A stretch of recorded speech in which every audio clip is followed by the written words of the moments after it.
and welcome to another interview session for the Lighthouse Project NZ on the Sweet Nah Tour 2022.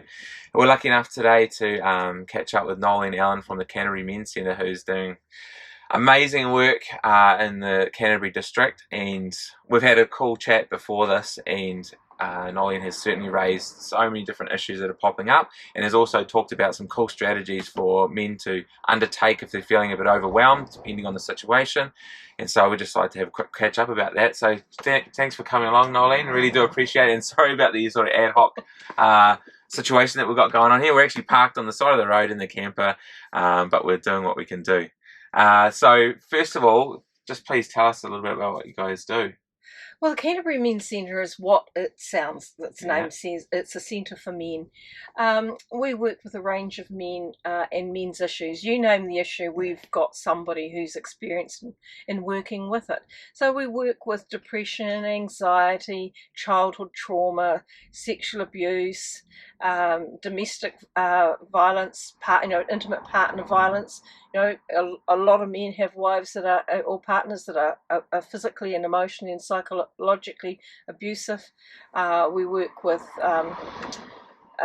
issues around children having access to their fathers and separation. You name the issue, we're there for the men. Right, and I noticed that when you're talking about it, you've got so many different sort of facilities that you're able to provide these men.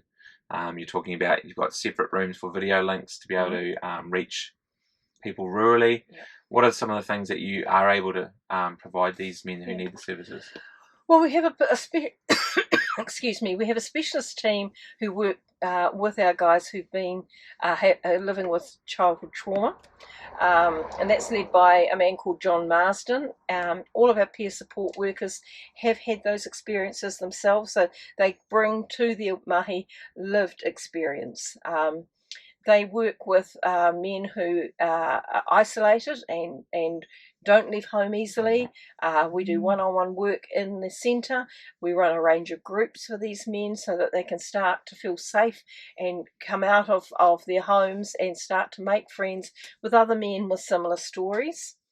Through COVID, we supported those men to get their COVID injections, because if you've got high anxiety, even that is hard. Yeah. We work with, but if a man rings and just wants help, we always invite him in for a free initial appointment, and that takes about an hour. We just have a general chat about what's happening for you, what's happening in your life, what support you want, where do you want it to go, and together we work out a plan of going forward, which of our services are going to be best for you, which of our counsellors are going to be best for you. And we work out an individual plan for each man. That's an amazing opportunity, right, for them to come in and have, first of all, someone who's probably coming at from an empathetic perspective, someone who may have lived the experience themselves, which is almost so, it forms that instant connection, I suppose. And then also then to be able to personalise that is pretty remarkable, considering what some organisations are able to offer. If you were looking at what is the perfect scenario heading forward for an institution like yours and the state of men's health, is there one particular outcome that you'd like to see?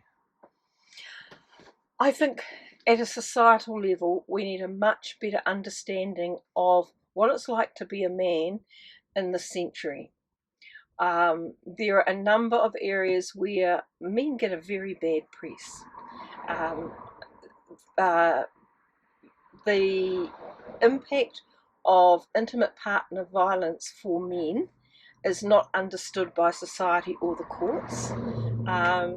Men's roles in caring for children and marriage breakups is not well understood, and I believe at some levels there's a lot of prejudice against men.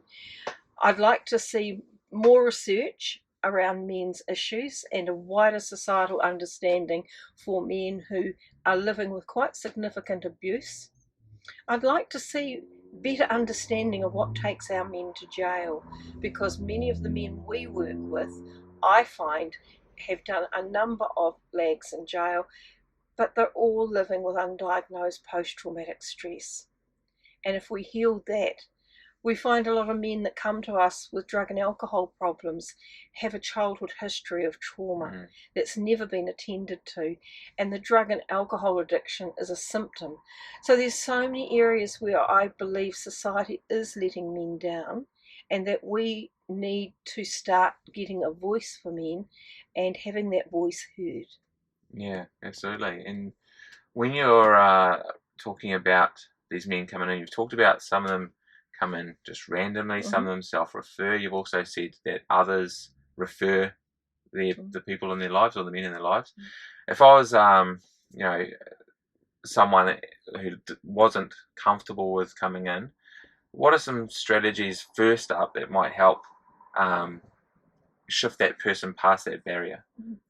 Yes, it's very hard for a lot of our men. Society, again, doesn't encourage men to ask for help. Yeah. So even asking for help is a big thing. We do have men who will make 2, 3, 4 appointments before they actually get through the door. Sometimes we will ring, and we've had we've had clients who have got through the door. We've booked them with their first counselling session, but they can't get in for that, and the counsellor's rung them and counselled them from home for a few sessions until they feel safe enough to come through that door. And that's awesome to be able to do that, right? Yeah. And one of the things we train our new staff is never get upset when someone doesn't show for an initial appointment. Understand that's part of their journey. Yeah. Yeah. Yeah. Well, thank you so much for coming along and chatting with us today. As you know, we're going all around the country. We're doing our bit to sort of raise money for organisations like yours that are changing lives on a daily basis. I mean, you said before that you often get 3 to 4 new people arriving each week, and that's already a huge number that you're looking after anyway. And so the need is out there, and we've got to do what we can do to sort of improve the outcomes of so many lives. And thank you for what you're doing in helping to promote men's issues and the voice for men. Cheers. Cool. Oh, thank you guys, and thank you, Noeline.